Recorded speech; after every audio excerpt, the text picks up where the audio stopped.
5 základných kritérií, ktoré je vhodné zobrať do úvahy pri výbere alebo tvorbe budúceho obchodného mena podnikateľa. Prvým kritériom, ktorý je treba zobrať do úvahy pri výbere alebo tvorbe obchodného mena, sú právne aspekty. Obchodné meno by malo byť nezameniteľné s obchodným menom iného podnikateľa a nemalo by zasahovať do práv napríklad z ochranných známok.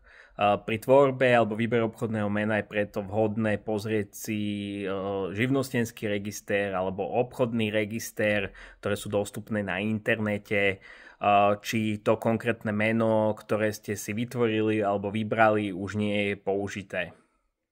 Druhým kritériom pri výbere alebo tvorbe obchodného mena by mala byť relevancia k budúcemu podnikaniu alebo teda k hlavnému predmetu podnikania.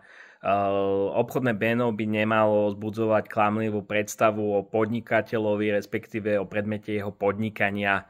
To znamená, keď niekto chce sa venovať napríklad predaju, tak by nemal mať názve stolárstvo a podobne.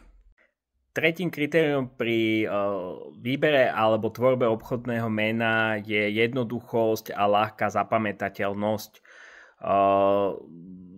Podnikateľ je povinný uvádzať svoje obchodné meno na obchodných lístoch, na faktúrách, na svojej webovej stránke, uvádza ho napríklad na sociálnych sieťach alebo reklamách.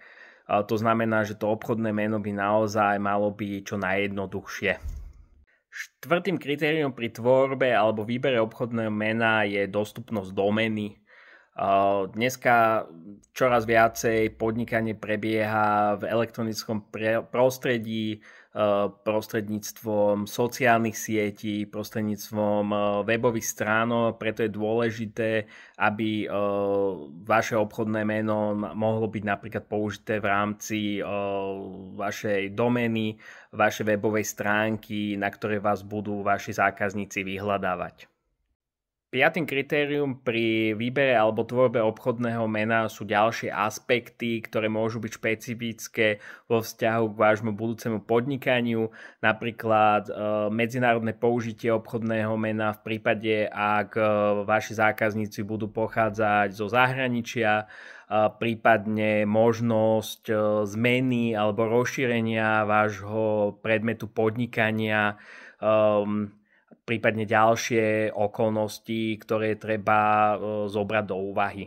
Obchodné meno je možné zmeniť po začatí podnikania, to znamená po vzniku právnickej osoby podnikateľa alebo po získaní živnostenského oprávnenia. Avšak táto zmena obchodného mena so sebou prináša administratívne povinnosti, respektíve dodatočné náklady na správne a súdne poplatky, respektíve náklady na rebranding. Je vhodné rozmýšľať nad výberom alebo tvorbou obchodného mena, ktoré chcete používať v rámci vašej podnikateľskej činnosti, zvážiť všetky dôležité kritériá, aspekty, najmä zvážiť špecifické kritéria, aspekty pre vaše konkrétne podnikanie. Je vhodné sa poradiť s odborníkmi a v prípade, ak si neviete rady s výberom vhodného obchodného mena, môžete sa obrátiť na nás v rámci nášho projektu Ako na podnikanie. Radi vám s tým pomôžeme.